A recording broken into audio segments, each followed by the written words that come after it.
of rhythm, joy, and culture from the heart of Dagbon in northern Ghana. Tora is a playful yet powerful dance performed by women. With vibrant drumming and call-and-response singing, dancers step out in turns, rhythmically knocking their buttocks together in perfect sync.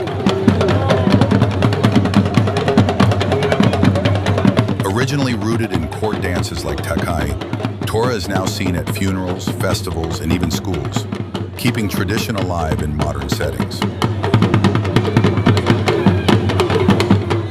More than a dance, Tora is a celebration of womanhood, unity, and Dagbon heritage, passed down step by step through generations.